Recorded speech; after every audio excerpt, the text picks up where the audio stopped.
अखण्डमण्डलाकारं व्याप्तं येन चराचरं दर्शितं येन तस्मै श्री गुरवे नमः। अज्ञानतिमिरान्धस्य ज्ञानाञ्जनशलाकया चक्षुरुन्मीलितं येन तस्मै श्री गुरवे नमः। गुरुर्ब्रह्मा गुरुर्विष्णुः गुरुर्देवो महेश्वरः गुरुरेव परं ब्रह्मा तस्मै श्री गुरवे नमः। तस्मै श्री गुरवे नमः।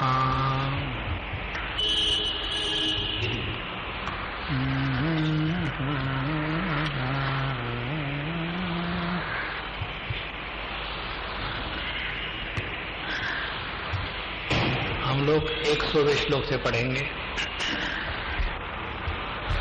चिद्धर्मा सर्वदेहेषु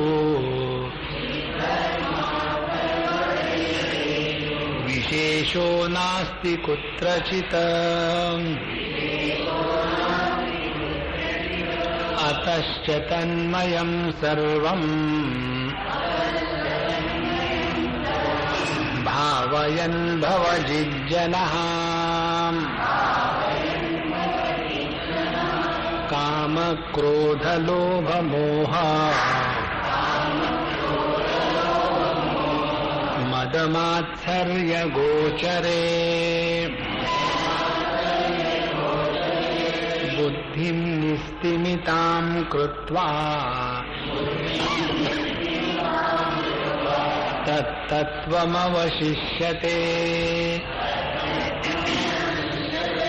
इन्द्रजालमयं विश्वं व्यस्तं वा चित्रकर्मवत् भ्रमद्वा ध्यायतः सर्वम्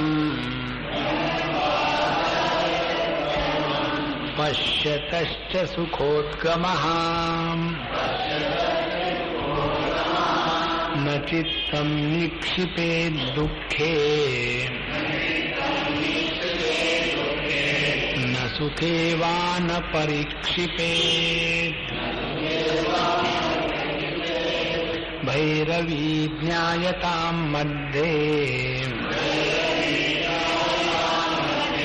किं तत्त्वमवशिष्यते। विहाय निजदेहास्थाम् सर्वत्रास्मीति भावयन् दृढेन मनसा दृष्ट्या नान्येक्षिण्या सुखी भवेत्। हम लोगों का जीवन केवल भावनात्मक है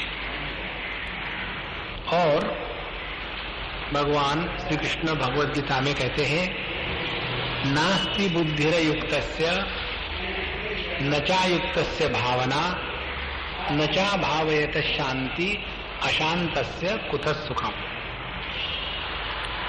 जब हमको समझ आनी है तो समझ उस व्यक्ति को आती है कि जो अपने आप में स्वयं नियंत्रित है, मन या काम के द्वारा नियंत्रित नहीं है। Self discipline. अयुक्तस्य बुद्धि नास्ति। दूसरी बात, जो व्यक्ति स्वयं नियंत्रित सेल्फ डिसिप्लिन ना हो तस्य भावना अपि नास्ति। वो भावना भी नहीं कर सकता। भावना करना माने क्या? भावना करना माने हमने अभी सब लोगों ने भावना करी है कि अपना अपना देह हम है। ये केवल भावना ही है और बाकी कुछ नहीं। और ये भावना का अभ्यास हमने इतने सालों तक किया है कि अब इसमें हम इतने एक्सपर्ट हो गए कि हमको एक क्षण नहीं लगता कि मैं कौन हूं, मैं आदमी हूं या स्त्री हूं, अमुक अमुक मेरा नाम है, मैं इतना पढ़ा लिखा हूं, लेकिन लोग रिकॉग्नाइज करते नहीं। तो हमारी ये भावना इतनी दृढ़ हो गई है कि कोई आकर के हमको हिलावे तो भी हम इस भावना का त्याग करने को तैयार नहीं। तो यदि इस भावना के कारण हम बंधन में, परिच्छिन्नता में आ गए हैं, तो उसका एक ही उपाय है, हम काउंटर भावना करें। और ये काउंटर भावना करना माने ध्यानाभ्यास। तो क्या काउंटर भावना करना है? कहते हैं विहाय निज देहास्थाम सर्वत्र अस्मि इति भावयन। हमने इस समय जो भावना करी है कि मैं इस देह में हूं, बाकी स्थानों में मैं नहीं हूं, तो उसके कारण क्या हो जाता है कि अपने जीवन में दुराग्रह बढ़ जाता है। जो मैं कहता हूं वही ठीक है, जो मैं सोचता हूं वही ठीक है, जो मैं बताता हूं वही होना चाहिए। तो जब हमारी अपने देह को लेकर के भावना दृढ़ हो जाती है तो उसकी अभिव्यक्ति हमारे जीवन में दुराग्रह के रूप में होती है। और यदि हमको ये धारणा करनी है कि निज देहस्थाम भावनाम विहाय, हमको ये भावना कि मैं ये देह हूं, इसका हमको त्याग करना है, तो इसका त्याग करना, इसको यदि मेडिटेशन कहते हैं तो सवाल ये है इसका त्याग करना माने क्या? इसका त्याग करना माने एक, अपने जीवन से दुराग्रह का त्याग हो जावे। किसी भी चीज को लेकर के जीवन में दुराग्रह न होवे। जब तक हमारे दिमाग में दुराग्रह भरा हुआ है तब तक के हम साधक नहीं है, पहली बात। दूसरी बात, जो दूसरे किसी भी विषय को लेकर के विचार रखते हैं, उन विचारों का आदर हमारे अंतःकरण में होना चाहिए। एक उदाहरण दूं आपको। एक हमारे मित्र है, बहुत सक्सेसफुल, और प्रभु की दया से वो हमारे संपर्क में आ गए और सत्संग करने लगे। उसके पहले उन्होंने जिंदगी में कभी सत्संग नहीं किया था, दिल्ली की बात है। और वो आकर के बैठते थे, पुस्तक तो कुछ नहीं लेना। बोले स्वामी जी मुझे वो मत बताओ, मैं आके सुनूंगा और जाऊंगा। और आप कहते रिपीट करो, मैं रिपीट नहीं करूंगा। हाँ ठीक है, आके बैठते थे। और उनकी साधना देखो कितनी बढ़िया है। वो सत्संग करते थे और रोज केवल एक विचार को पकड़ते थे। हम घंटे 1.5 घंटे बोलते रहेंगे, उसमें से एक विचार जो उनके हृदय को छू जाएगा उसको पकड़ते थे और फिर उसके ऊपर में पूरे दिन भर वो काम करते थे। तो एक दिन हमने उनको यही विचार बताया कि व्यक्तित्व का अहंकार या अहंकार का बंधन माने जब हम दूसरे के विचारों का आदर नहीं करते और ये कल्पना करते हैं कि इस विषय में जो मैंने सोचा है that is the last word, ये जो दुराग्रह है इसका त्याग करना, तब हमारा अहंकार कम हो रहा है। तो उन्होंने इस विचार को पकड़ लिया और फिर उनकी कहीं एक मीटिंग थी और वो मीटिंग में गए और सबको मालूम था कि ये जब आदमी मीटिंग में आते हैं तो वो अकेले बोलते रहते हैं, किसी को नहीं बोलने देते। हमारे ट्रस्टों की मीटिंग में ऐसा ही होता है। ट्रस्टों की मीटिंग ले लो या कमेटी की ले लो, सब जगह वही तमाशा है। तो एक कोई होता है और जोर जोर से चिल्ला चिल्ला करके कि मेरी मुर्गी की एक ही टांग, वो उसका सिद्धांत है। भैया दुनिया में हर मुर्गियों की 2 टांगे होगी, मेरी मुर्गी तो एक ही है। अब ठीक है, एक है, एकमेवाद्वितीय, तो ऐसा उनका स्वभाव था। हर चीज में मैं जो कहता हूं बहुत दुराग्रह।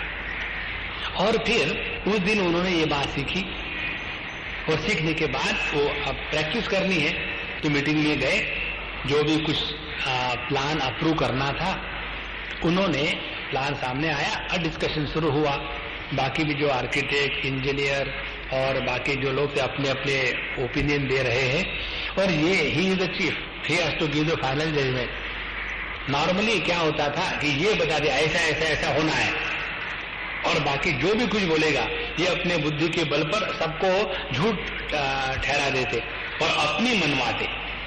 लेकिन इस बार ऐसा हुआ कि उन्होंने सबकी सुनी और सबकी सुनने के बाद फिर पूछा, अच्छा अब सर्वसम्मति से क्या हम निर्णय ले ले? और जो निर्णय सर्वसम्मति से हुआ वो उन्होंने कहा ये ठीक है। ये जब हुआ तो सभी लोगों को बड़ा अटपटा लगा। तो मीटिंग होने के बाद उन्होंने कहा कि सर आपकी तबीयत ठीक है? जो आदमी हमेशा भौंकता हो वो यदि गाने लग जाए तो है ना। और उसके बाद वो हमको मिले और हमको कहते हैं कि स्वामी जी हमने इतनी मीटिंगें करी पूरे जीवन में, लेकिन इस मीटिंग के पूर्ण होने के बाद जो आनंद का हमको अनुभव आया हमने आज तक नहीं किया था। बोले हमने क्या किया? यही किया कि कोई भी कार्य करने का केवल हमने बताया हुआ वही एकमात्र विकल्प नहीं होता। हर एक कार्य करने के 25 विकल्प हो सकते हैं। ये तो हमारी बुद्धि की दारिद्र्य है कि हम अनेक प्रकार से विचार नहीं कर सकते। और इसी को कहते हैं हम अपने विचारों के बंधन में आ गए। अब देखो इसको हम दूसरे उदाहरण से बताएंगे। भगवद गीता का प्रथम अध्याय जिनको समझ में आ गया उनको सब जीवन की समस्याएं समझ में आ गई।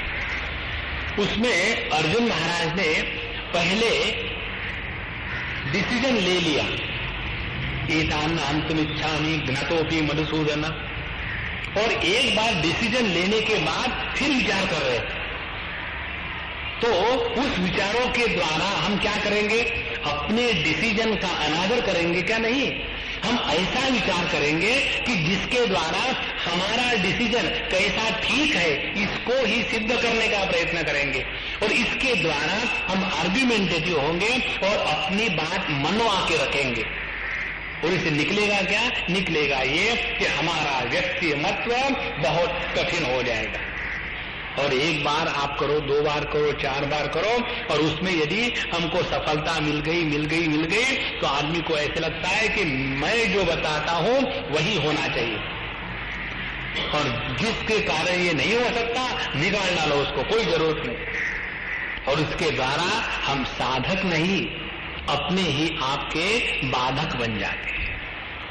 इसलिए यहां विहाय निज देहास्था, अपने देह की आस्था का त्याग करना माने प्रत्येक विषय के बारे में दूसरों के दृष्टि से जो विचार हो सकते हैं उनका आदर करना, ये महत्व की बात है। और ये यदि हम कर रहे हैं तो हम ज्ञानाभ्यास कर रहे हैं। जहां देखेंगे आप जीवन में जो दुख हुआ है, दुख का एकमात्र कारण है जब हमने समष्टि का अनादर किया है अपने व्यक्ति के विचारों के लिए। क्या जो हम विचार करते वही ठीक है? क्या बाकी जो लोग विचार कर रहे हैं वो गलत है? नहीं। लेकिन यही हमको समझ में नहीं आता और इसी के कारण दुराग्रह बन जाता है। और इसीलिए समझो हम एक विशेष संत महात्मा के शिष्य है तो हम उनके शिष्य है, इसका मतलब बाकी साधु संतों का क्या तिरस्कार करे? नहीं। ये बात जब समझ में नहीं आती तो हम अपने आप को एक जेल में डाल लेते हैं। तो विहाय निज देहास्था सर्वत्र अस्मि इति भावयन। अब दूसरी बात, ये हो गया है मेडिटेशन का एक भाग। हम देखो इसमें जो मेडिटेशन बता रहे हैं, बैठ करके आंखें बंद करने की बात नहीं है। जब हम 24 घंटे में 24 घंटे परफेक्ट जिएंगे तब कहीं मेडिटेशन अगले जन्म में होगा।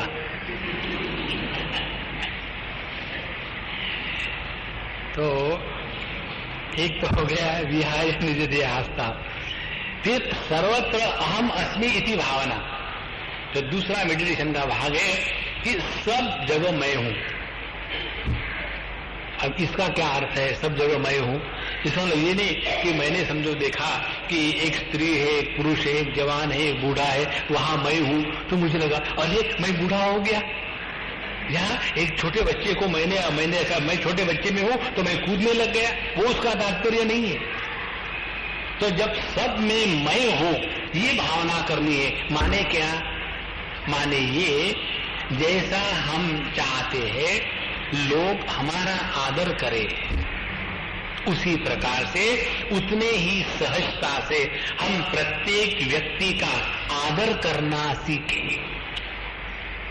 जैसा हमको अपने विचारों का कितना आदर होता है, जैसे हमको अपने देह का कितना आदर है।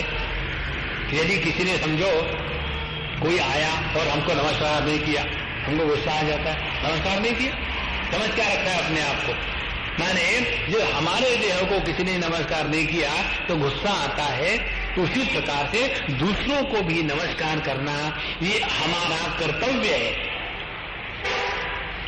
तो भगवान कृष्ण के शब्द में कहे तो आत्मौपम्येन सर्वत्र समम पश्यति अर्जुन सुखम वा यदि वा दुखम स योगी परमो मतः। उसको भगवान सुपर डिलक्स योगी कहते हैं, जो आत्मौपम्येन सर्वत्र पश्यति, जो अपने आप को जैसा ट्रीट करता है उसी प्रकार की ट्रीटमेंट जब दूसरों के साथ होती है, तब हमने इस अर्थ को सीखा है सर्वत्र अस्मि इति भावयन्, सब में मैं ही हूं।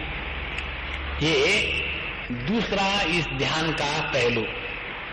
अब तीसरा पहलू, जब सब जगह में मैं ही हूं ये मुझे भावना करनी है, तो मेरे साथ कैसा व्यवहार है?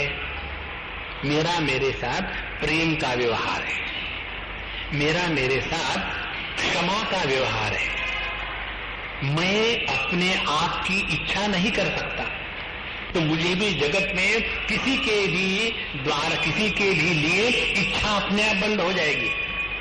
तो जितना हमने संपूर्ण जगत को आत्मभाव से स्वीकार करना प्रारंभ कर दिया, उतनी ही हमारी अंतःकरण की इच्छाएं और उन इच्छाओं का जो प्रेशर है वो कम हो जाएगा। तो जब हमको ये धारणा करनी है सर्वत्रास्मि इति भावयन्, सर्वत्र सभी में मैं ही मात्र हूं, तो यदि हम सब में हैं तो हमारे अंतःकरण में जगत को लेकर के किसी भी प्रकार की कामना नहीं होगी। तीसरी बात बहुत आवश्यक है ये सब जानना, जब हम किसी भी वस्तु या व्यक्ति को देखते हैं या व्यवहार करते हैं तो हमारी क्या भोग बुद्धि होती है उस वस्तु को लेकर के। जब हमारे अंतःकरण में जगत के वस्तु व्यक्तियों को लेकर के भोग बुद्धि बन जाती है, तब हमने जगत को अपने से भिन्न रखा है। हम अपने साथ कभी भोग नहीं करते, जो भोग्य वस्तु होती है वो नित्य भोक्ता से भिन्न है। और इसीलिए सर्वत्र अहम अस्मि इति भावयन् का तात्पर्य है कि जगत के प्रति भोग बुद्धि समाप्त हो जाएगी। इस प्रकार से विहाय निज देहास्थाम सर्वत्र अस्मि इति भावयन्, और ये करने के लिए कौन सा क्वालिफिकेशन चाहिए? क्वालिफिकेशन ये चाहिए दृढ़ेन मनसा, we have to have commitment to live this life, दृढ़ेन मनसा। और चौथी बात नान्य क्षिण्या, नान्य क्षिण्या माने वह दृष्टि जिसमें दूसरेपन की दुर्गंध की भावना नहीं है, किसी को भी पराया न समझे, सभी अपने ही हैं। देखो हम सबको पराया समझ करके जीना असंभव है, लेकिन सबको अपना स्वीकार करके रहना ये संभव है। कैसे? जैसे हमेशा केवल झूठ ही बोलना असंभव है। एक बार हम कहीं किसी को देखो भाई हमसे विश्वास मत करना, हम हमेशा झूठ बोलते हैं, हमारे चक्कर में मत पड़ना। तो बोले स्वामी जी आप हमेशा झूठ बोलते हो? हाँ। बोले ये सच है कि झूठ है? अब देखो, व्यक्ति नित्य असत्य नहीं बोल सकता, लेकिन नित्य सत्य बोल सकता है। आदमी नित्य धोखा नहीं दे सकता, आदमी नित्य दुखी नहीं रह सकता। उसी प्रकार से आदमी हमेशा दूसरेपन की भावना में नहीं रह सकता। सुषुप्ति अवस्था में दूसरेपन की भावना समाप्त हो जाती है।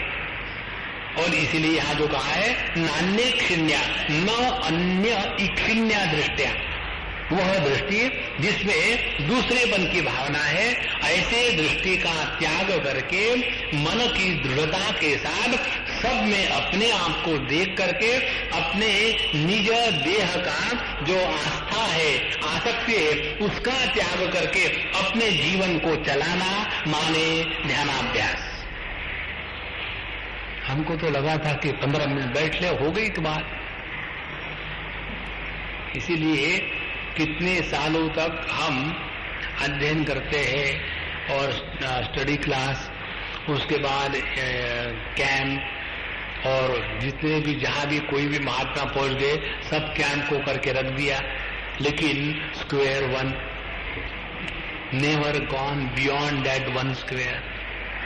कारण क्या है? कारण यही है कि हमारा पूर्ण जीवन साधनामय नहीं है।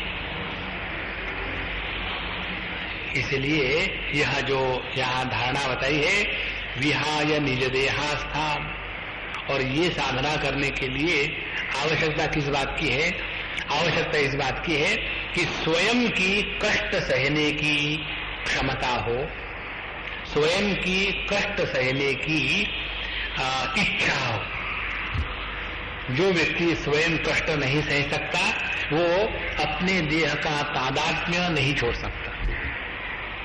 जो व्यक्ति दूसरे की सेवा करना चाहता है उसको स्वयं कष्ट सहने की स्वयं होकर की इच्छा होवे तब दूसरे की सेवा हो सकती है। और जब दूसरे की सेवा करके यदि आनंद का अनुभव करना है तो जिसकी सेवा कर रहे हैं उसके प्रति मन में आदर भावना होनी चाहिए। और जब हम किसी की आदर भाव से सेवा करते हैं तो मन में, जीवन में थकावट और बोरियत नहीं आती। और ऐसा थकावट रहित प्रसन्न जो जीवन है उसी को कहते हैं मेडिटेशन। क्या हम ऐसा चाहेंगे कि जब हम मेडिटेशन में बैठे उस समय तक गॉड के साथ वन हो गए, और जहां हमारा मेडिटेशन खत्म हो गया फिर अपने डॉग के साथ वन हो गए? No, this has to be a continuous unbroken experience of being one with the totality. इसलिए विहाय निज देहास्थाम सर्वत्रास्मीति भावयन् दृढ़ेन मनसा दृष्ट्या नान्ये क्षिण्या सुखी भवेत्। और सबसे महत्व का शब्द आखिरी कौन सा? सुखी भवेत्। इतने सालों से स्पिरिचुअलिटी कर रहे हैं, अंदर झांक के देखो। हमने आपको बताया ना, अभी 2-4 दिन पहले एक संत हमको मिलने के लिए आए, बहुत अच्छे, कहीं काम करते हैं पता नहीं कहाँ। तो हमको मिलने के लिए आश्रम में आए और हम जा रहे थे क्लास में हमारे 3:30 वाले। तो जब वहां जा रहे थे वो कहते हैं कि स्वामी जी आपसे बात करनी है। ना देखो अभी तो मैं बात करने जा रहा हूँ तो आप सुन लो, फिर बाद में बात कर लेना। फिर वहां वो आ गए और आने के बाद जब हम कमरे में आए तो कहते हैं कि स्वामी जी हमको कुछ पूछना है आपसे। ना पूछो। बोले हम आपके वहाँ के प्रवचन सुन रहे हैं, हमको बड़ा लाभ हो रहा है और हमारी इच्छा है कि हम आपके आश्रम की कुछ सेवा करें। तो जब हमने उनकी तरफ देखा, हम कोई प्रिपरेशन तो कभी बोलते नहीं, तो हमने जब उनको देखा तो हमने कहा क्यों अपने बुरे प्रारंभ को ऊपर निकालते हो? सुखी हो, सुखी रहो। आश्रम की सेवा करने के लिए मत आना। अरे क्यों? हमने क्यों कहो तो आ जाओ और हो जाओ दुखी। तुम्हारे इस आध्यात्मिक जीवन का तात्पर्य क्या है? दुख की प्राप्ति हो या सुख की प्राप्ति हो? और यदि आपके मन में ये कल्पना है कि हम आश्रम में आकर के सेवा करेंगे और सुखी होंगे, तो मैं आपको स्वानुभूति से बताता हूं। अभी अभी एक महात्मा की बात है, उनका बड़ा आश्रम है एक स्थान पर दक्षिण भारत में। वो हमको मिले थे, कहते हैं स्वामी जी कोई एक मिल जाएगा क्या आदमी कि जो हमारे आश्रम को चलावे? मैं तंग आ गया, मैं जाता हूं वहां हिमालय में, तो आश्रम चलाना ताकि हम वहां भगवान की सेवा कर रहे, दिल बहलाने के लिए गालिब ख्याल अच्छा है। तो हमने उनको बताया कि प्रभु बढ़िया भगवान का नाम लो, जहां है वहां एक ही अभ्यास करना, किसी भी हालत में दुखी मत होना। कोई जैसे अब रिटायर हो गए हो, किसी को कहने के पहले कि आप चले जाओ, उसके पहले वहां से जाने की सीखो। कोई हमको कहेगा कि शट अप, उसके पहले बोलना बंद करना सीखो। ये अलर्टनेस, सावधानी का जीवन माने हम साधना कर रहे, और ये सब का तात्पर्य यही निकलेगा सुखी भवेत्। एक ही सबसे बड़ी साधना है कि किसी भी क्षण हमारे अंतःकरण में दुख का उदय न होवे।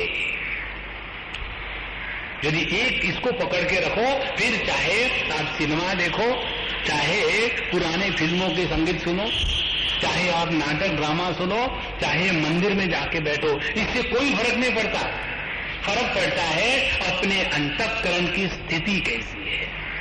ये तो वहां भगवान के सामने बैठेंगे और उसके बाद पता नहीं, आजकल लोग बड़े कंजूस हो रहे, भगवान को केवल 10 पैसे चढ़ाते हैं, तो भगवान हंसेंगे वहां से, अरे बुद्धू तू यहां किस लिए बैठा है?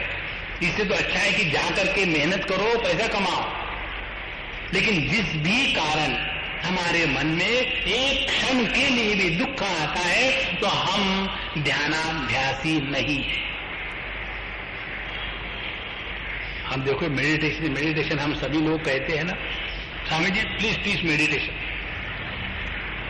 एक बार हमको ये मेडिटेशन के लिए खूब पब्लिक आ जाती है, और किस बार हम किसको क्या उत्तर देंगे हमको भी मालूम नहीं होता। एक बार एक सज्जन आए, खूब एकदम मराठी में जिसको गुबगुबीत कहते हैं,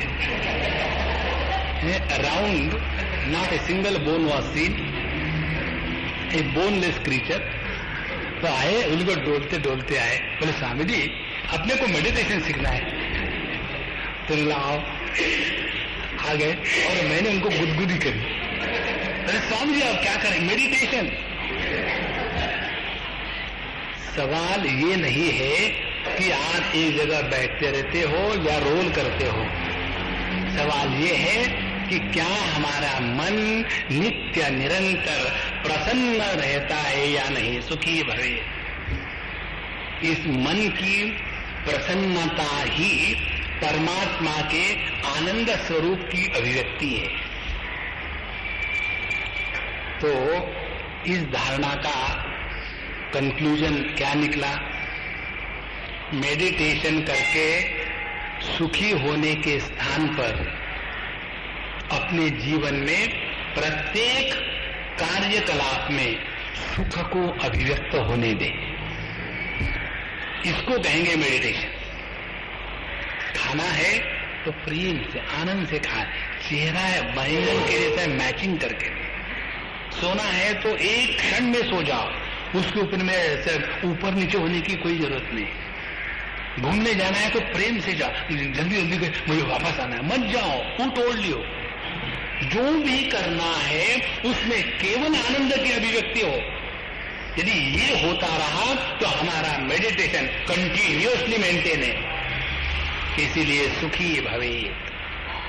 तो चाहे हम ध्यान कर रहे हो चाहे नहीं कर रहे हो, चाहे भगवान की पूजा कर रहे हो चाहे नहीं कर रहे हो, चाहे हमने किसी को बुलाया या नहीं बुलाया, चाहे अपने पास कार है या नहीं है, ये सब सेकेंडरी है। महत्व की बात यह है कि इस जगत का परिणाम हमारे हृदय में, हमारे अंतःकरण पर किस प्रकार से हो रहा है। इस जगत के किसी भी परिस्थिति का परिणाम केवल आनंद के अभिव्यक्ति में हो रहा है, तब हम 24 आवर्स मेडिटेशन। एक तो बात ये हो गई।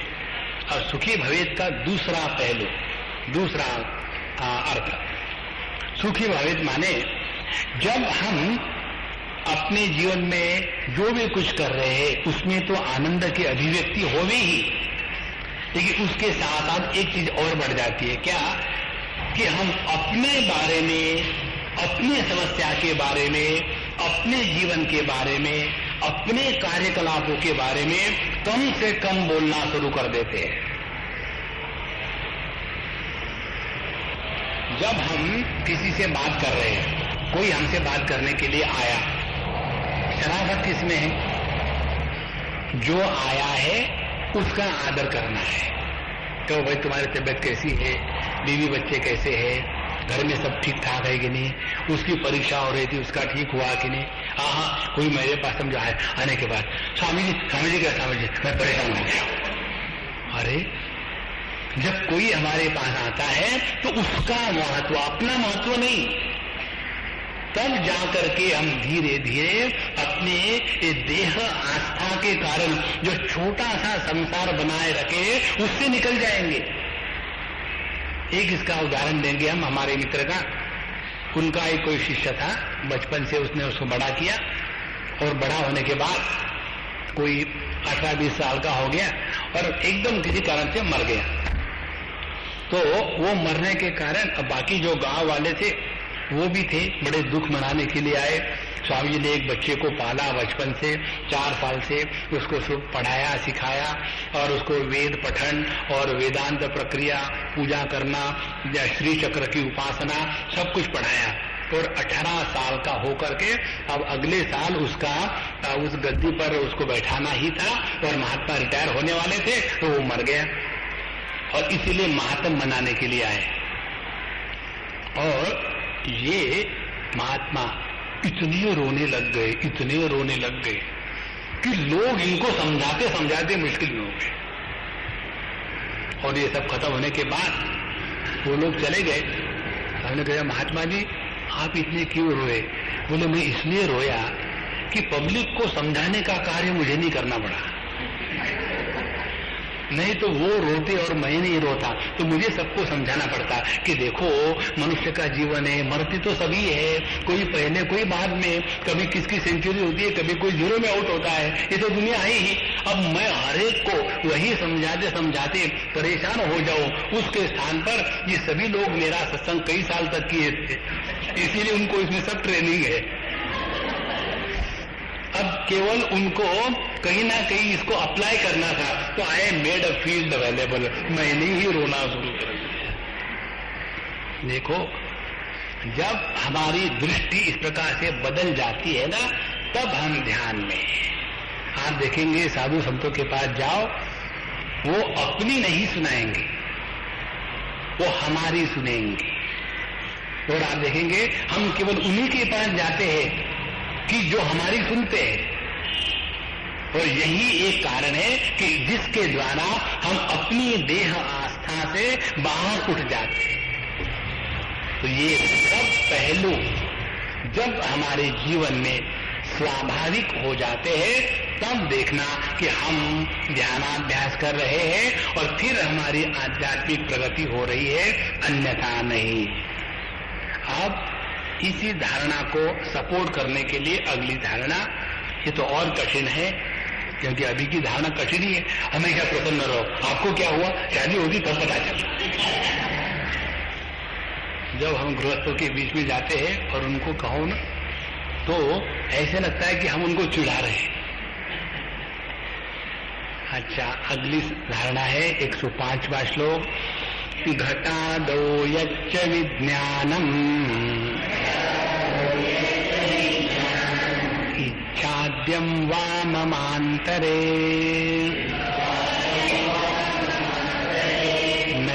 सर्वगतं जातम् भावयन्निति सर्वगः।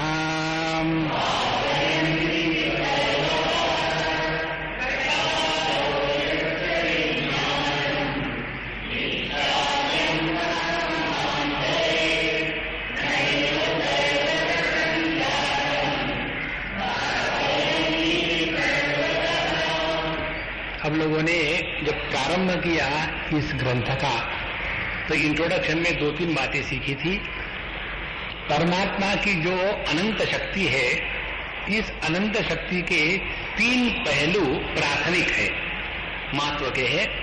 एक है प्रभु की इच्छा शक्ति, दूसरी है क्रिया शक्ति और तीसरी है ज्ञान शक्ति। तो जब परमात्मा अपने इच्छा शक्ति को जागृत करता है तब उसको ईश्वर कहते हैं वेदांत के परिभाषा में। जब वह परमात्मा अपनी इच्छा शक्ति की अभिव्यक्ति प्रारंभ करता है तब उसी इच्छा शक्ति को ज्ञान शक्ति और क्रिया शक्ति से युक्त हिरण्यगर्भ कहते हैं। और जब यह हिरण्यगर्भ की स्थूलीकृति प्रस्तुत होती है, when there is a grossification of the हिरण्यगर्भ, तो उसके बाद उसी को क्रिया शक्ति की प्रधानता आ जाती है। इस प्रकार से परमात्मा, उसकी जो अनंत शक्तियां है, उसकी प्राथमिक शक्ति इच्छा शक्ति, इच्छा शक्ति के साथ ईश्वर, फिर ज्ञान क्रिया शक्ति के साथ हिरण्यगर्भ और क्रिया के प्राधान्य से यह स्थूल जगत। इसका तात्पर्य क्या हुआ कि यह संपूर्ण विश्व परमात्मा की इच्छा शक्ति, ज्ञान शक्ति और क्रिया शक्ति की अभिव्यक्ति है। जैसे सभी आभूषण यदि सुवर्ण के बने हुए हैं तो सभी आभूषणों में सुवर्ण के सभी गुण होंगे।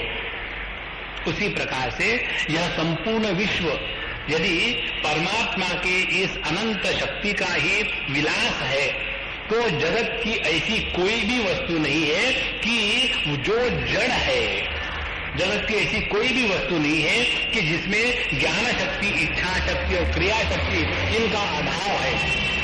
और इसी सिद्धांतों को बताते हैं कि घटादौ यच्च विज्ञानम इच्छाद्यम वा ममांतरे न एवं सर्वगतम। ऐसी हमको कल्पना नहीं करनी चाहिए कि मैं चेतना युक्त हूं इसलिए मुझ में तो इच्छा है और बाकी लोगों की, बच्चों की काहे की इच्छा होती है? अरे वो जिंदा है, बच्चों की काहे की इच्छा होती है? उसी प्रकार से यदि हम ये जड़ वस्तुओं को तो समझते हैं, दूसरी स्थिति आती है प्लांट्स की, वनस्पति। हमको ऐसे लगता है कि केवल मनुष्य मात्र की ही इच्छा होती है। वनस्पति या जितने पेड़ पौधे हैं इनमें ज्ञान शक्ति, इच्छा शक्ति, क्रिया शक्ति इसका मानो संपूर्ण अभाव है। और इससे बढ़कर के और एक अगली स्टेज घटादौ। हमको लगता है कि चैतन्य केवल हम में ही है और जो ईंट पत्थर बैठे हुए हैं इनमें कोई चेतना नहीं है और इसी के कारण हम बंधन में आ जाते हैं। इसीलिए यहाँ जो भावना बताई है, जो ज्ञान है, जो इच्छा है, वो केवल मुझमें मात्र नहीं है बल्कि इस जगत के संपूर्ण जड़ चेतन अभिव्यक्तियों में उसी परमात्मा का निवास इच्छा, ज्ञान और क्रिया के द्वारा है। अब इसको समझने के लिए थोड़ा बहुत अपना फिजिक्स के जो सिद्धांत है उसको समझ ले। हमने तो देखा नहीं, पढ़ा भी नहीं, सुना आता है कि कहते हैं कि हर एक एटम होता है और उस एटम के अंदर में कोई न्यूट्रॉन, प्रोटॉन, सम टॉन होते हैं और वो एक दूसरे के अगल बगल में खूब जबरदस्त चक्का काटते रहते हैं। लेकिन जो न्यूट्रॉन प्रोटॉन का चक्कर चल रहा है और उसका गति का बनाया हुआ जो अणु है, जो एटम है, वो गतिहीन होता है। जैसे प्रत्येक एटम के अंदर में ये एक गति निरंतर चल रही है और ऐसे अनेक एटमों को लेकर के जो एक स्थूल पदार्थ बना रहता है, वो स्थूल पदार्थ हमको तो गतिहीन दिखता है। तो भले हमको गतिहीन दिखे, लेकिन उसमें इनहेरेंट गति है। उसी प्रकार से हमको भले लगे कि जगत के ये जड़ या ईंट पत्थर जो है उनमें इच्छा ज्ञान इत्यादि का अभाव है, ये गलत है। इसीलिए करना क्या है? करना एक ही है। एक संत की कहानी से हम आपको बताएंगे। हमने आपको बताया था पहले किसी दूसरे संदर्भ में, फिर उसी को बताएंगे। संदर्भ दूसरा है। एक बार एक संत बैठे थे, एक महात्मा जी आ गए, मोटे चौड़े, आकर के ध्यान से दरवाजा खोल दिया, जूते वही निकाल दिए उल्टे सीधे, और इसको लताड़ उसको लताड़ करके सामने आ गए, और फिर महात्मा जी के पैरों पर ध्यान से अपने सर को पटका। महात्मा जी उपदेश करो। कई बार जैसे हमको लोग नमस्कार करने आते हैं, इसीलिए हम किसी को नमस्कार नहीं करने देते, दूरी बचाते अपने आप को जितना हो, क्योंकि कई बार ये जो उनके बड़े प्रेम से नर्चर के नाखून जो है वो नीचे से निकल आते हमारे पैर के। तो उन्होंने इस प्रकार से किया, उपदेश करो। तो महात्मा जी क्या उपदेश किए होंगे? उपदेश चाहिए, उठो, डायरेक्टली उपदेश, वापस जाओ, और जो जूते ऐसे फेंक दिए हैं उसको जरा ढंग से रखना। ये छोटी सी बात है। आप अपने घरों में देखो, अपने स्वयं के जीवन में देखो। हमारे आश्रम में, हमारे कमरे में कितने लोग आते हैं, उनको इतना कॉमन सेंस नहीं दिखता कि यदि हम दरवाजा खोल करके अंदर जा रहे, वही अपने पादुकाएं रखेंगे तो दूसरे जो संत महात्मा आने वाले हैं उनको वहां अड़चन होगी। Common sense.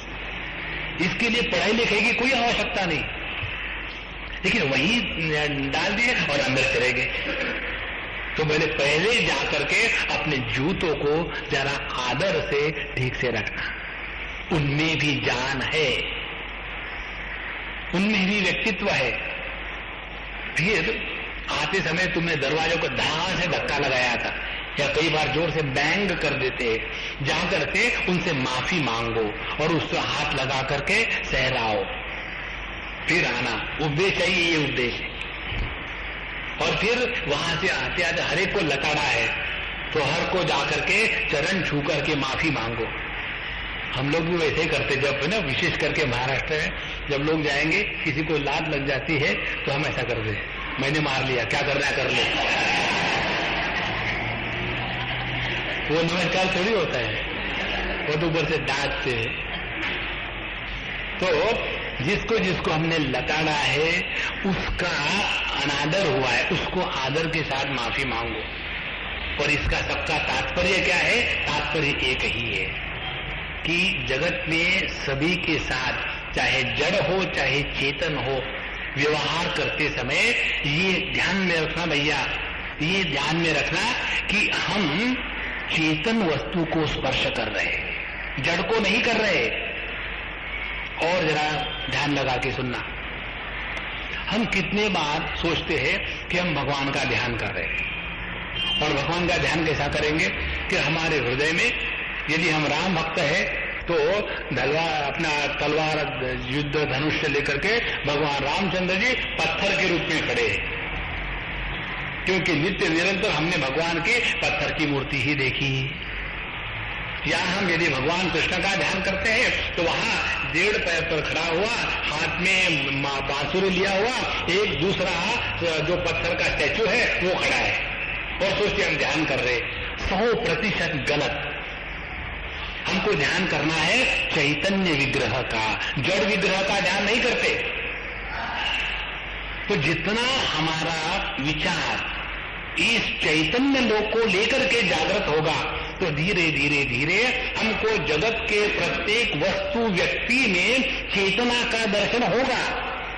फिर ऐसे साधु संत पेड़ पौधों से बोलते हैं, फिर ऐसे लोग अपने पिक्चर्स हो या विग्रह हो उनसे बात करते हैं और उनको उत्तर मिलता है। ये कल्पना मात्र नहीं है, जिन्होंने करी है उसको इसका अर्थ समझता है। इसलिए घटातो यच्च विज्ञानम इच्छाद्यम वा ममांतरे न एव बल्कि सर्वगतम जातम इति भावयन।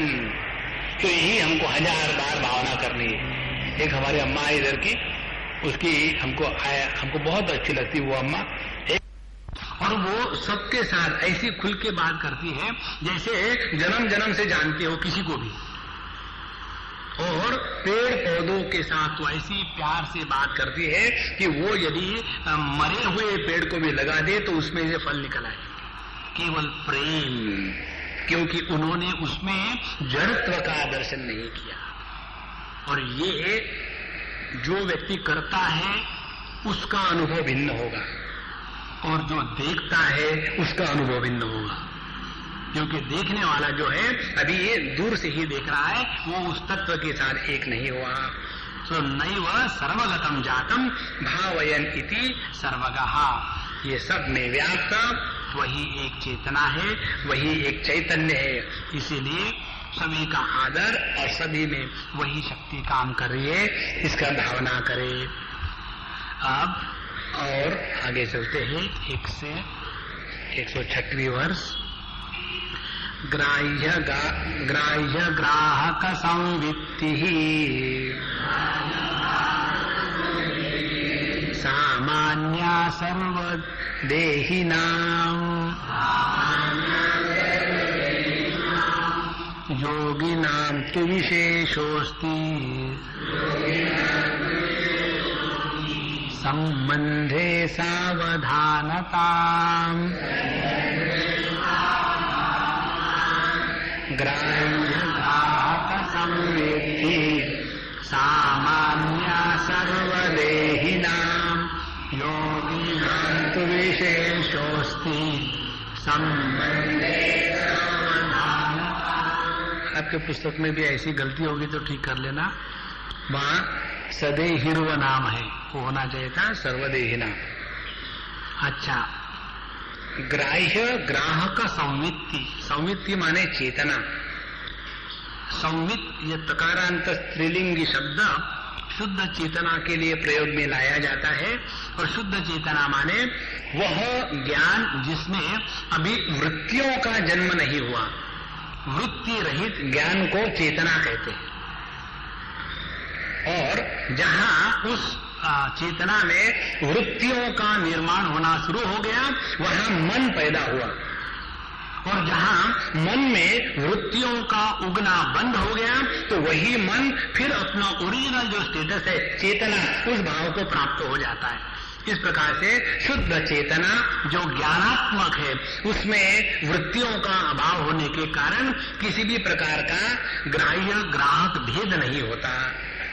और जब वही मन उसमें जब वृत्तियां आ जाती है, तो वृत्तियों के कारण उसमें ग्राह्य ग्राहक भेद हो गया, तो वो जो एक अखंड चेतना है, उस अखंड चेतना में सब्जेक्ट ऑब्जेक्ट ड्युअलिटी, ज्ञाता और ज्ञेय भेद निर्माण हो गया। अब ये समझ करके आगे कहते हैं ग्राह्य ग्राहक संवित्ति सर्वदेहिनां सामान्य। जो चेतना है वो सभी में सामान्य है। जैसे हम बोल रहे हैं, तो हम कैसे बोल रहे हैं कि जब हमारी चेतना जो परा के रूप में है, वह पश्यन्ति मध्यमा, इसके माध्यम से आकर के वैखरी के रूप में अभिव्यक्त हो रही है, तो उसी शुद्ध चेतना या संवित, इसकी अभिव्यक्ति धीरे धीरे जब उसमें थॉट फॉर्मेशन, वृत्तियों का उगना शुरू हो गया, तो जो शुद्ध परा की स्थिति की जो चेतना है, वहां से उसका थोड़ा ग्रॉसिफिकेशन होते होते जब वो वैखरी वाणी पर आ गई, तो उसमें वृत्तियों का प्राधान्य बहुत ज्यादा हो गया। कहां तक ज्यादा हो गया कि जहां वृत्ति और वस्तु इनमें भेद प्रस्थापित हो गया वैखरी वाणी में।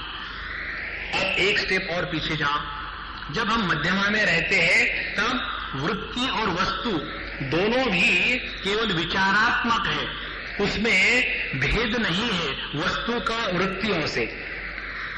उससे भी और पहले चले जाओ पश्यन्ति वाणी में, पश्यंती वाणी में वृत्ति और वस्तु इनका भेद अभी प्रारंभ ही नहीं हुआ, लेकिन प्रारंभ होने की क्षमता जागृत हो गई। ये है पश्यंती वाणी। और परावाणी वो है कि जहां किसी भी प्रकार का भेद उपलब्ध नहीं है। तो इस परावाणी को कहते हैं शुद्ध संवित। और इस शुद्ध संवित का जब धीरे धीरे पोलराइजेशन होना शुरू हो जाता है तो उसके द्वारा यह शुद्ध संवित, इसमें ग्राह्य ग्राहक भेद निर्माण हो गया, ज्ञाता और ज्ञेय भेद। सो ग्राह्य ग्राहक संवित्ति सर्वदेही नाम सामान्य। इसीलिए जब हम सुषुप्ति अवस्था में रहते हैं, जहां मन बुद्धि एकदम एब्सॉर्ब हो गए, वहां किसी भी प्रकार का द्वैत नहीं है, ऐसी स्थिति में सभी प्रकार के भेद अनुपलब्ध रहते हैं। इसीलिए सुषुप्ति अवस्था में हम स्त्री नहीं होते, पुरुष नहीं होते, हम जवान नहीं होते, बूढ़े नहीं होते। वहां हम भारतवर्ष में नहीं है, पाकिस्तान में नहीं है, वहां हम कलयुग में नहीं है, सत्ययुग में नहीं है। वह सभी प्रकार के भेद समाप्त होने के बाद जो सामान्य चेतना है वो हमारा असली स्वरूप यहां तक हमको ले आए। तो ग्राह्य ग्राहक संवित्ति सर्वदेही नाम सामान्य। यदि हम सबका मटेरियल एक ही है तो किस दृष्टि से हम भेद को स्वीकार करें? तो ग्राह्य ग्राहक संवित्ति सामान्य सर्वदेही नाम योगी नाम तो विशेष अस्ति संबंधे सावधानता। और ये योगियों के लिए और भोगियों के लिए सामान्य है, लेकिन योगियों में विशेषता है। कौन सी विशेषता है? कि योगी इसके बारे में सावधान है और भोगी इसके बारे में सावधान नहीं है। इसीलिए साधना किसको कहे? सावधानता का जीवन माने साधना। जब हम अपने जीवन में नित्य निरंतर सावधान रहे, कहीं यहां अहम इदम का भेद मुझको ज्यादा ओवर पावर तो नहीं कर रहा है, कहीं यह अहम इदम का भेद मेरे अंतःकरण में राग द्वेष का निर्माण तो नहीं कर रहा है, कहीं ये अहम इदम का भेद मैंने सत्य तो नहीं मान लिया है। इसके बारे में जितनी हम जागरूकता से रहेंगे उसका परिणाम ये निकलेगा कि हम अपने जीवन में सभी प्रकार के विचार जिनके द्वारा भेद का प्रतिपादन होता है, जिनके द्वारा भेद का समर्थन होता है, वो सभी के सभी विचार तिरस्कृत करेंगे। ये बहुत बड़ी आवश्यकता है भैया।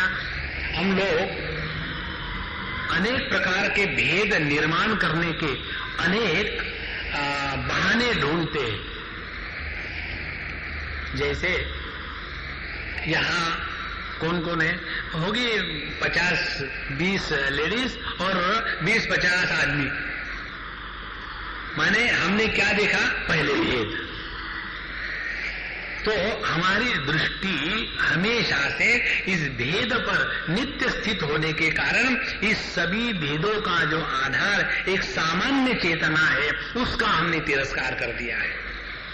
इसके लिए जो साधना बताते हैं साधु संत शास्त्र, उसमें यही है कि जैसे हम अपने ज्ञानेन्द्रिय देख ले तो ज्ञानेन्द्रिय भले 5 हो, ये विचार हमारे ऐतरेय उपनिषद में आता है कि पहले तो उन्होंने बताया प्रज्ञानम ब्रह्म की परिभाषा बताने के पहले कि जगत के वस्तुएं अनेक है, उन वस्तुओं को ग्रहण करने वाले ज्ञानेन्द्रिय आत्मा हो सकते हैं। फिर कहते हैं ज्ञानेन्द्रिय तो 5 है, आत्मा 5 कैसे हो गए? तो ज्ञानेन्द्रिय नहीं हो सकते। फिर ये सभी ज्ञानेन्द्रियों के पीछे एक क्या है? तो कहते एक मन है। तो ये मन जब आंखों के साथ हो जाता है तब उसको दृष्टि कहते हैं। यही मन जब कान के साथ हो जाता है तब उसको श्रवण कहते हैं। यही मन जब वाणी के साथ एक हो गया तब उसको वाणी कहते हैं। इस प्रकार से मन एक ही है, उपाधि के भेद के कारण उसके भिन्न भिन्न नामकरण हो जाते हैं। अब और आगे जाए, ये मन तो अपने आप में जड़ है, फिर ये मन को प्रकाशित करने वाली जो चेतना है, जो प्रज्ञान है, यह प्रज्ञान मन के सभी जो भाव है उनको प्रकाशित करता है, और मन का जो अभाव है सुषुप्ति अवस्था में उसको भी प्रकाशित करता है। तो यह जो प्रज्ञान है, यह ज्ञान और अज्ञान इन दोनों को प्रकाशित करने वाला होने के कारण मन के परे है, क्योंकि मन किसी भी वस्तु को ग्रहण करता है, मुझे ज्ञात है या मुझे अज्ञात है के बारे में, लेकिन यह जो शुद्ध चेतना है, यह ज्ञान अज्ञान दोनों को प्रकाशित करने वाली होने के कारण इसके परे है। इस प्रकार से धीरे धीरे धीरे वो इस शुद्ध चेतना के पास ले आते हैं, यही विचार यहाँ है। तो योगी नाम विशेषः अस्ति, तो योगी इस शुद्ध चेतना के बारे में हमेशा जागरूक रहते हैं। अब यदि हम इस शुद्ध चेतना को पकड़े तो देखेंगे आप चाहो भी तो भेद नहीं हो सकता। जैसे जब हमारा मन आंखों के साथ एक होकर के रूप रंग का दर्शन करता है, तो क्या इस मन में शब्द के प्रति तिरस्कार होता है? नहीं। तो जहां उस मन ने फिर कान के साथ तादात्म्य कर लिया, फिर उसने शब्द का आदर किया, और जब उसी मन ने जब रसना के साथ तादात्म्य किया तो रस ग्रहण शुरू कर दिया। माने जो एक शब्द के माध्यम से अभिव्यक्त हो रहा है वो किसी का अनादर नहीं करता और किसी का तिरस्कार नहीं करता। और यदि हम उस एक शुद्ध चेतना के साथ एक होकर के रह रहे हैं तो हमारे जीवन की अभिव्यक्ति ये होगी कि हमारे जीवन में किसी के भी प्रति किसी भी कारण से कभी भी तिरस्कार नहीं होगा। तिरस्कार केवल अनात्म भावना से ही हो सकता है। जिसको हमने आत्म भाव से स्वीकार किया है वहां तिरस्कार हो ही नहीं सकता। इसलिए ग्राह्य ग्राहक संवित्ति सामान्य सर्वदेहिनाम योगिनाम तो विशेषोस्ति संबंधे सावधानता। तो यह ग्राह्य ग्राहक का जो संबंध है इसमें योगी हमेशा सावधान रहते हैं। हम देखो क्या संबंध है, और जिसमें ये योगी सावधान रहते हैं, ये विचार हमारे संत ज्ञानेश्वर के अमृतानुभव में आता है। पिछले 2-4 दिन से हम उसका करेक्शन कर रहे हैं, तो ताजे विचार दिमाग में वही है। वहां बताते हैं वो अपने गुरु महाराज का स्तवन और जीवन मुक्त पुरुष के लक्षण, और उसके बाद गुरु की कृपा से उनको कैसी जीवन मुक्ति प्राप्त हो गई इसका जब वर्णन करते हैं तो उसमें कहते हैं कि हमारे गुरु महाराज के क्या कहे, उन्होंने तो हमको प्रत्येक द्वैत में अद्वैत का अनुभव कैसा किए ये सिखा दिया है। अब देखो, जिसको प्रत्येक द्वैत की अनुभूति में अद्वैत का अनुभव होने लग जाए वो व्यक्ति तो कभी अद्वैत से नीचे उतर ही नहीं सकता, क्योंकि प्रत्येक अनुभूति में द्वैत होगा, और इस द्वैत के माध्यम से जिसने इस अद्वैत की सिद्धि कर ली है उस व्यक्ति को द्वैत में रह करके अद्वैत की हानि होगी ये डर कभी नहीं लगेगा। और ऐसा ही व्यक्ति द्वैत में रहते हुए भी अद्वैत की निष्ठा कभी नहीं छोड़ेगा, उसको कहते हैं जीवन मुक्ति। तो कैसे करना है बताते हैं, ग्राह्य ग्राहक संवित्ति। जब हम किसी विषय का ग्रहण करते हैं तो वो ग्राह्य विषय हो गया, और हम जो ग्रहण करने वाले हैं वो हो गए ग्राहक। जैसे कोई वस्तु, समझो रसगुल्ला स्वीट, और उसको ग्रहण करने वाली हमारी जीवा। इन दोनों का जब एकत्र मिलन हो गया तो वहां क्या हो गया, वहां चेतना की अभिव्यक्ति हो गई। और ये चेतना क्या है, ये चेतना नित्य उपलब्ध है, लेकिन क्योंकि ये चेतना यहां ग्राह्य ग्राहक इस भेद में थी इसीलिए उसकी उपलब्धि नहीं हो रही थी। इसको समझने के लिए ऐसा समझ ले कि जैसे दो वायर्स है, इलेक्ट्रिक के लाइव वायर्स, और जहां उसके बीच में बल्ब लगा दिया तो तुरंत प्रकाश हो गया। तो प्रकाश क्या है? ये इलेक्ट्रिसिटी की अभिव्यक्ति है, और हम इलेक्ट्रिसिटी को तो ग्रहण नहीं कर पाएंगे, लेकिन उसकी अभिव्यक्ति को ग्रहण कर पाएंगे। उसी प्रकार से यह जो चेतना है, यह परमात्मा की वो अभिव्यक्ति है कि जिसको ग्रहण करने के बाद परमात्मा की प्राप्ति संभव है। इसीलिए परमात्मा की प्राप्ति की बात जहां नहीं हो रही है, परमात्मा की वो अभिव्यक्ति जिसको ग्रहण करने के बाद परमात्मा दर्शन के लिए बस पूरा रास्ता खुला हो गया। अब क्या करें? तो जैसे हम अपने आप को इस चेतना के रूप में ग्रहण करते हैं, तो उस चेतना को स्पष्ट रूप से ग्रहण करने के लिए ये अभ्यास बताया है। जैसे जब घंटी बजती है तो हमारा अनुभव क्या है, उस समय ख्याल रखना।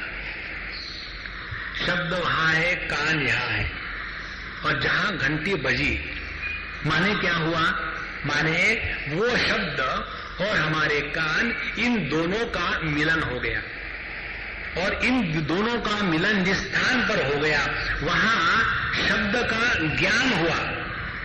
यह जो शब्द का ज्ञान है, यही शुद्ध चेतना की अभिव्यक्ति है, जिसमें शब्द विषय और शब्द को ग्रहण करने वाला कान ये एक दूसरे से भिन्न नहीं रहते।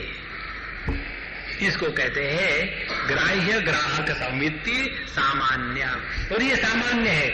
फिर चाहे शब्द का ग्रहण हो, चाहे स्पर्श का ग्रहण हो, चाहे गंध का ग्रहण हो, चाहे ये ग्रहण हमारे द्वारा हो, चाहे किसी के द्वारा हो, सवाल वो नहीं है। जैसे चाहे हमारी आंखें हो, चाहे किसी की आंखें हो, सब की सब देखेगी केवल रूप रंग को ही। चाहे हमारे कान हो, चाहे किसी के कान हो, सुनेंगे केवल शब्द को ही, कोई भेद नहीं है उसी में। उसी प्रकार से जहां हमने ग्राह्य ग्राहक इनके संबंध में जिस चेतना की अभिव्यक्ति होती है, उसके तरफ यदि हमारा ध्यान बना रहे तो हम इस संपूर्ण विश्व को चेतनमय देखना प्रारंभ करेंगे। और यही भेद है साधु संतों में और हम में। तो योगी नाम विशेषोस्ति संबंधे सावधानता, और ये सावधानी जब बढ़ जाती है, बहुत सूक्ष्म हो जाती है, तब ऐसे व्यक्ति के जीवन में जो भिन्न भिन्न सिद्धियां है उसका उदय होने लग जाता है। सबसे बढ़िया सिद्धि कौन सी है? ये अणिमा गरिमा तो अपने स्थान पर बढ़ी है, लेकिन हम लोगों के लिए सबसे बढ़िया सिद्धि ये है कि हम नित्य निरंतर प्रसन्न रह सके। जो व्यक्ति नित्य निरंतर प्रसन्न रह सकता है, उसको इस जगत में और किसी चीज की आवश्यकता नहीं, क्योंकि हर चीज को लेकर के करना क्या है, दुखी थोड़ी होना है।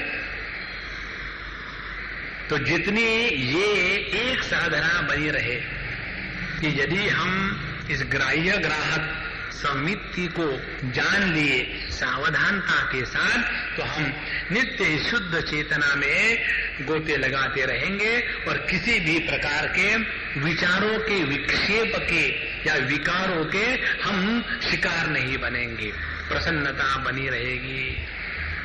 अब ये होने के बाद अगली साधना, अगला धारणा का प्रकार, स्ववदन्य शरीरेपि संवित्ति मनुभावयेत् अपेक्षां स्वशरीरस्य त्यक्त्वा व्यापी दिनैर्भवेन्।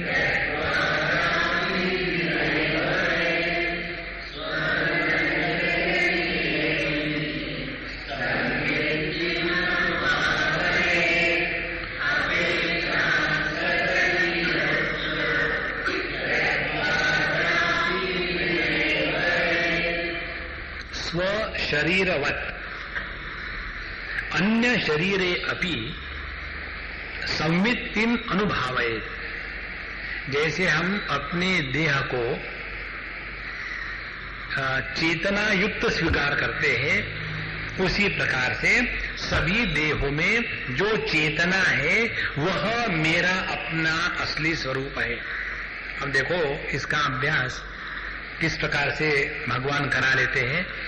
भगवान रमण महर्षि के जीवन की बात बताते हैं कि उन्होंने ये अभ्यास किया बहुत। जब उन्होंने किसी का मृत्यु देखा बचपन में ही, तब उन्होंने विचार किया ये मृत्यु माने होता क्या है, और फिर जाके अपने कमरे में लेट गए और फिर उन्होंने देखा कि जो देह मैं कहता हूं वो देह पड़ा हुआ है और वो एकदम लकड़ी के जैसा एकदम हार्ड हो गया है, और इसको मैं देखने वाला मुझको कुछ नहीं हो रहा है। एक क्षण के लिए उनको ये अनुभूति आई और उसके बाद उन्होंने इस चैतन्य तत्व को पकड़ के रखा। कैसे पकड़ के रखा? और मेरा देह मर जाएगा क्या? उन्होंने पकड़ के रखा है कि ये देह को कुछ भी हो जाए, मैं तो इस देह का प्रकाशक, इस देह के होने न होने से प्रभावित होने वाला नहीं हूं। इस प्रकार से उन्होंने उस अनुभूति का विश्लेषण किया। तो यही माया कहते हैं स्व शरीरवत अन्य शरीरे अपि सौमित्यम अनुभावेत। तो जैसा मैं अपने देह को चेतना रूप से ग्रहण करता हूं, उसी प्रकार से सभी देहों में जो चेतना है वह मेरा स्वरूप है। तो जैसे हमने दूसरे के देह को यदि दृश्य रूप से देखेंगे तो अपने भी देह को दृश्य रूप से देखें, लेकिन हमारी टेक्निक क्या है? यह दृश्यम तो जड़, तो मैं आप सबको देख रहा हूं इसलिए आप जड़ है, और जो दृष्टा है वो चेतन है, इसीलिए मैं चैतन्य और आप सब जड़। फिर आप भी कहेंगे स्वामी जी हमको भी ऐसे ही करने की इच्छा हो रही है। लेकिन जिस प्रकार से हम कहते हैं कि हम जिसको देख रहे हैं वो जड़ है, तो हम आपकी चेतना को नहीं देख पाते। उस चेतना की अभिव्यक्ति आंखों से दृष्टि के रूप में, कानों से श्रवण के रूप में, नाक से श्वासोश्वसन के रूप में हो रही है, उसको हम देख रहे। चेतना को कहां देख रहे? चेतना को क्यों नहीं देख रहे? क्योंकि हम स्वयं चेतना है। तो जितनी ये दृष्टि खुल जाएगी तो स्ववत अन्य शरीरे अपि सौमित्यम अनुभावेत।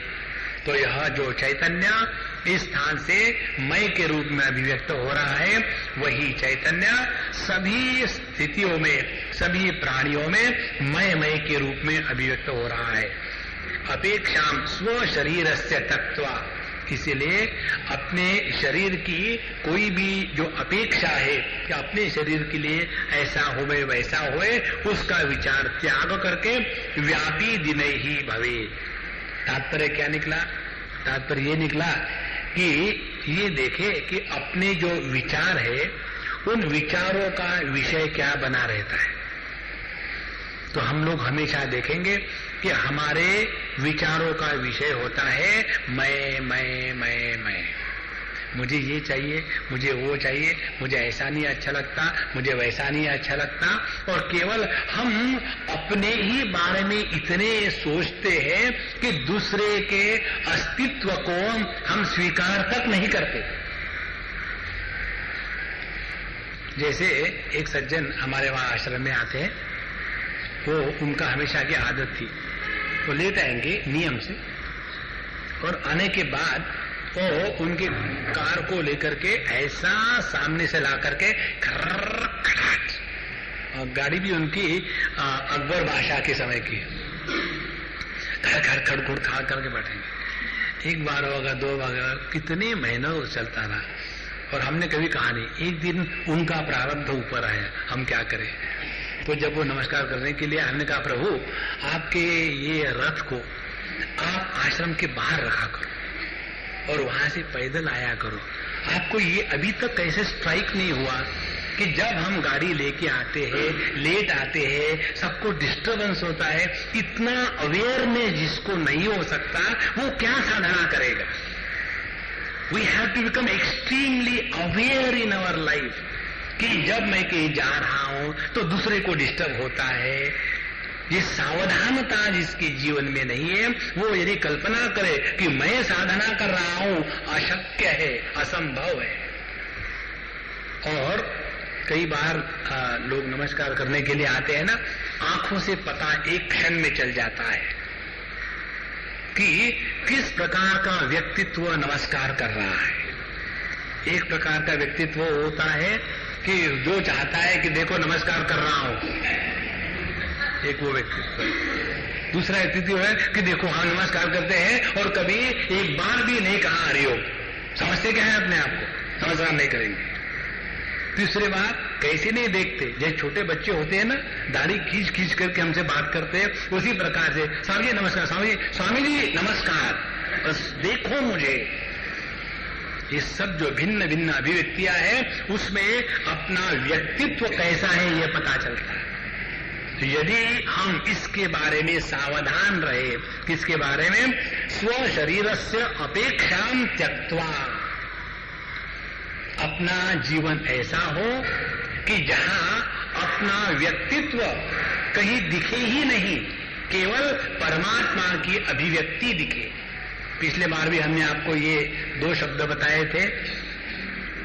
अभिव्यक्ति को जब हम व्यक्ति का रूप देते हैं तब उसको जीव कहते हैं, और जीव में जो व्यक्ति है वह परमात्मा की अभिव्यक्ति है, ऐसा जब समझते हैं तब हमारा प्रभु के साथ ध्यान लग गया। बहुत सरल है, कोई कठिन नहीं है। जिस अभिव्यक्ति को हमने व्यक्ति कहा, परिच्छिन्नता आ गई। जैसे इलेक्ट्रिसिटी बल्ब में से अभिव्यक्त होती है, लेकिन एक बल्ब को पकड़ के रखेंगे तो व्यक्ति हो गई। उसी प्रकार से एक ही परमात्मा भिन्न भिन्न देहों से, भिन्न भिन्न उपाधियों से अभिव्यक्त हो रहा है। तो उसमें मैं और तू, इसमें कौन सी विशेषता है? कोई विशेषता नहीं है। लेकिन जब हम मैं वर्सेस तू ये कबड्डी शुरू कर देते हैं तो अभिव्यक्ति समाप्त हो गई और व्यक्तित्व पैदा हो गया। जहां व्यक्तित्व पैदा हो गया वहां खटपट शुरू हो गई। इसीलिए शरीरस्य स्वशरीरस्य अपेक्षां त्यक्त्वा व्यापी दिनैः भवेत्। इसका तात्पर्य क्या निकला? तात्पर्य ये निकला कि आध्यात्मिक साधना या धारणा ध्यान का अभ्यास माने विशेषता निर्माण करनी नहीं। जितनी हमारी विशेषताएं हैं उस विशेषताओं का तिरस्कार करना। जितने हम सामान्य हो सके उतने हम असामान्य होते हैं, और जितने हम अपने आप को अलग अलग रखेंगे, सबसे आई एम स्पेशल, तो उतने हमने अपने आप को सबसे अलग करके रखा है। जो सबसे अलग हो करके रहता है वो तत्व के साथ एक नहीं है। अपेक्षा स्व शरीरस्य त्यक्त्वा व्यापी दिनैः भवेत्। और ये अभ्यास करते करते करते करते हमारा जो चैतन्य है वो मानव सर्वव्यापी होने लग जाता है। कैसे? अब इसके बारे में 1-2 विचार, ये विचार हमारे पंचदशी के प्रथम अध्याय में आता है, जिसमें बताते हैं जो शुद्ध चेतना है उसको अन्वय व्यतिरेक के द्वारा पहले पकड़ ले। वो पकड़ने के बाद फिर वही चेतना सब में व्याप्त है इसको समझ ले, और वो समझने के बाद उसका अभ्यास करे। ये 3 स्टेजेस है। तो पहली स्टेज ये है कि उन्होंने जागरण, स्वप्न, सुषुप्ति और समाधि, इनमें अन्वय व्यतिरेक के माध्यम से चेतना को अलग करने की टेक्निक बताई है। बताते हैं कि जब हम स्वप्नावस्था में रहते हैं तो स्वप्नावस्था में रहते समय स्थूल देह का भान नहीं होता, तो यह हो गया स्थूल देह का व्यतिरेक। लेकिन भान रहता है, चेतना रहती है, तो माने चेतना या भान के होने के लिए स्थूल देह का होना आवश्यक नहीं है। पहली बात। दूसरी बात, जब हम सुषुप्ति अवस्था में रहते हैं तो सुषुप्ति अवस्था में सूक्ष्म देह का भान नहीं होता, लेकिन सुषुप्ति अवस्था में स्थूल देह सूक्ष्म देह इनके अभाव का भान होता है। माने भान तो है ही। इसका तात्पर्य क्या निकला कि सुषुप्ति अवस्था में जब हम रहते हैं उस समय ये सिद्ध हुआ कि स्थूल देह और सूक्ष्म देह इनके होने की, हमारे होने के लिए कोई प्री कंडीशन नहीं है। दूसरी बात। तीसरी बात, जब हम समाधि का अभ्यास करते हैं तो समाधि के अभ्यास में स्थूल देह, सूक्ष्म देह और कारण देह इनके होने की आवश्यकता नहीं है। इनके परे रहकर भी हम ज्यों के त्यों रहते हैं। इसका तात्पर्य क्या निकला? हमारे होने के लिए ये तीन देहों की आवश्यकता नहीं है, लेकिन जब तक हम नहीं है तब तक के ये तीन देहों का अस्तित्व नहीं है। यह जो तत्व है, यह जो शुद्ध चेतन तत्व है, वह मैं हूं। और ये ऐसे नहीं कि सोमवार के दिन तो ठीक है, जहां मंगल आ गया परेशानी शुरू। दिनांतरे नित्य निरंतर यही एक अखंड अनुभूति है। और ये बात केवल मेरे ही चेतना के बारे में नहीं, वही चेतना जो सब में अभिव्यक्त हो रही है। इस प्रकार से जब हम इस चेतना को योग्य प्रकार से ग्रहण करते हैं तो धीरे धीरे जागृत अवस्था और स्थूल देह इसका प्रभाव हम पर कम होगा। जितना हम इस चेतना को पकड़ के रखेंगे तो सूक्ष्म देह और कर्तृत्वाभिमान इसका हम पर प्रभाव कम होगा। और जितना हम इस शुद्ध चेतना को पकड़ के रखते हैं तो कारण देह और मेडिटेशन में परेशानी कम होगी। मेडिटेशन में परेशानी होने का एकमात्र कारण है कि हम इस कारण देह को छोड़ नहीं पाते। जितना हमारा कारण देह के साथ तादाद में तगड़ा होगा उतना मेडिटेशन में झगड़ा होगा। कैसा नहीं होता मेडिटेशन, मैं तो परमात्मा को पकड़ के रखूंगा। किसको पकड़ोगे? तुम वो स्वयं हो। बहुत बार सुन के रखा है, कुछ नहीं हुआ आज तक। नारायण स्ववद अन्य शरीरेपि संवित्तिम अनुभावयेत् अपेक्षां स्वशरीरस्य त्यक्त्वा व्यापी दिने भवेत्। अब अगली जो धारणा है 108 श्लोक, बहुत सुंदर धारणा है। निराधारं मन कृत्वा विकल्पान्न विकल्पयेत् तदात्म परमात्मत्वे भैरवो मृगलोचने।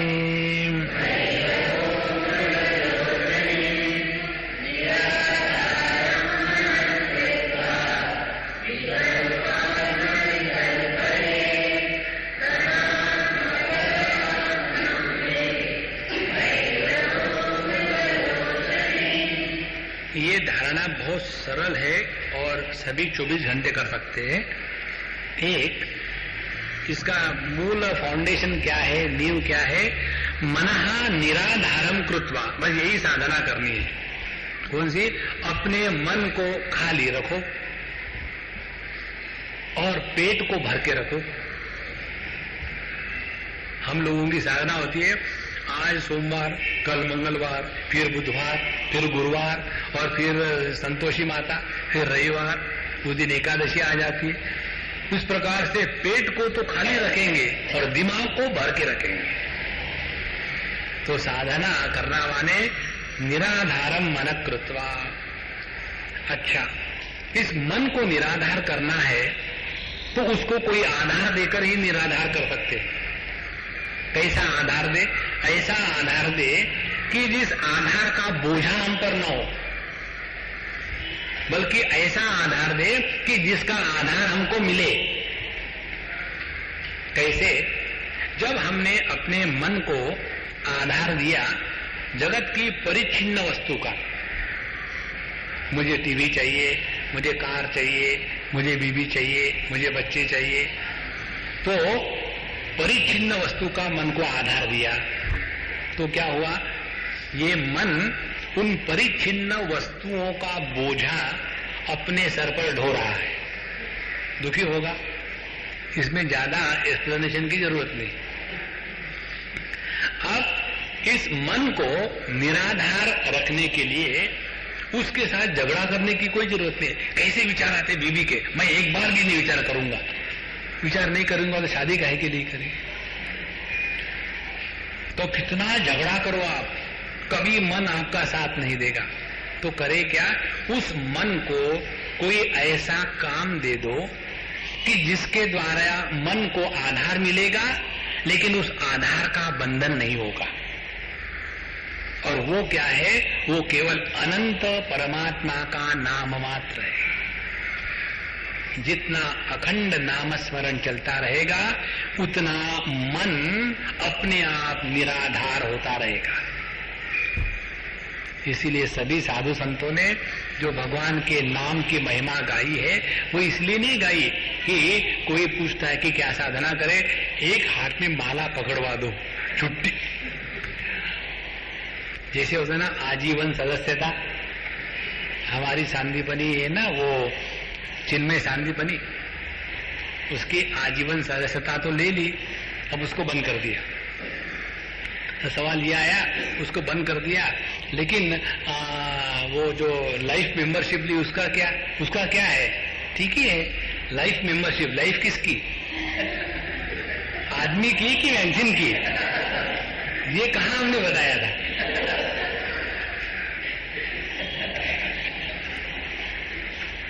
है ना? इसी प्रकार से तो महात्मा जी क्या साधना करे, एक बार हाथ में माला पकड़वा दी, अब चलते रहो महाराज। ऐसी बात नहीं है। यदि हमको अपने मन को निराधार करना है तो एक ऐसा सबल अनंत आधार दे देवे कि जिसको पकड़ने के बाद मन सभी आधारों से मुक्त हो जाता है। तो निराधारम मन कृत्वा, तो बाहर के वस्तुओं का चिंतन न करना माने मन को निराधार करना। दूसरी बात, विकल्पान न विकल्पये, तो बाहर के जगत के वस्तुओं का आधार हम कैसा लेते हैं? एक टेक्निक से, सबकी एक ही टेक्निक है, ज्ञानी अज्ञानी की। कौन सी? जगत की कोई भी वस्तु व्यक्ति दिखी कि उसके ऊपर हमारे कमेंट्री होनी चाहिए। कोई आवश्यकता नहीं है, लेकिन हम आदत है।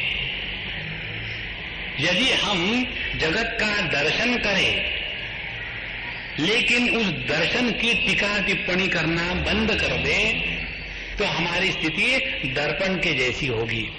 सबको प्रकाशित करेगा लेकिन पकड़ के किसको नहीं रखेगा। ये बहुत बड़ा सिद्धांत है। किसी भी वस्तु का आप केवल एक बार दर्शन करो, दूसरे बार मत करो। उस वस्तु का संस्कार अंतःकरण पर नहीं होता, और एक बार उस वस्तु का दर्शन करने के बाद फिर दूसरे बार करो तो संस्कार प्रारंभ हो जाते। ध्यान से सुनना, पहले बार जब हम किसी वस्तु को अपने मन के साथ लगाते हैं तो ज्ञान होता है, ज्ञान का कोई संस्कार नहीं होता। लेकिन यही ज्ञान को जब हम रिपीट करते हैं तो उस अंतःकरण पर संस्कार निर्माण हो जाते हैं, और वो संस्कार बंधन कारक है। और ये करने की टेक्निक क्या है? ये करने की टेक्निक ये है कि हम हर जगत की वस्तु व्यक्तियों पर टीका टिप्पणी करना ये हमारा जन्म सिद्ध अधिकार है। और उसी के कारण तो निराधारम मन कृत्वा, तो जगत में हमको किसी पर कोई कमेंट पास नहीं। कैसे है? बहुत बढ़िया है। जैसे हम खाने के लिए बैठते हैं ना, तो पहले ही बता देते कि झंझट खत्म, निराधारम मन कृत्वा, क्योंकि खाने के बाद झूठ बोलना पड़ेगा। तो झूठ बोलने का पाप क्यों ले? इसीलिए पहले बोल दो, झंझट खत्म, निराधारम मन कृत्वा। दूसरी बात, विकल्पान न विकल्पये। और दूसरा हमारे मन में विक्षेप आता है केवल संकल्प के कारण। भले हमने अपने आप को बांध के रखा है, आंखें विक्षेप बंद करके बैठी है, और उसके बाद भी मन में अनेक प्रकार के विकल्प संकल्प चलते ही रहते हैं। तो ये दूसरा अभ्यास। पहला अभ्यास जगत में जीते समय टीका टिप्पणी बंद, ये है ध्यानाभ्यास। और दूसरा अभ्यास है जब हम शांत ध्यान के लिए बैठते हैं तब उस मन को किसी एक चीज के साथ बांध दो, और बांधने का एक ही तरीका है, और वो है सांसों के साथ प्रभु का नाम लेना शुरू कर दो। हम बताएं आपको, इसको करके देखो आप, कितना सरलता से मन शांत हो जाता है, बिल्कुल कोई परेशानी नहीं है। जैसा अंदर गया एक बार भगवान का नाम, बाहर आया फिर भगवान का नाम, और ये सांस चलाने के लिए हमको किसी सांस की परमिशन लेने की जरूरत नहीं, चलती रहती है। और इस प्रकार से हमारा नामस्मरण अखंड चलता रहेगा, और ये यदि करते रहेंगे तो मन अपने आप निराधार हो जाता है। वस्तु रहित मन परमात्मा है। हमारे जे कृष्णमूर्ति जी के शब्दों में कहे तो ऑब्जेक्टलेस अवेयरनेस इज द रियलिटी। वो यहां अवेयरनेस का शब्द अर्थ है मन। जो मन किसी भी विषय को अनात्म रूप से ग्रहण नहीं करता, ऐसा मन ही परमात्मा है। इस प्रकार से तदात्म परमात्मत्वे भैरवो मृगलोचने, हे मृगलोचने, हे देवी, यही है परमात्मा की प्राप्ति, और इसी को भैरव कहते हैं। श्री कृष्णा श्री कृष्णा श्री कृष्णा। ओम पूर्णमदः पूर्णमिदं पूर्णात् पूर्णमुदच्यते पूर्णस्य पूर्णमादाय पूर्णमेवावशिष्यते।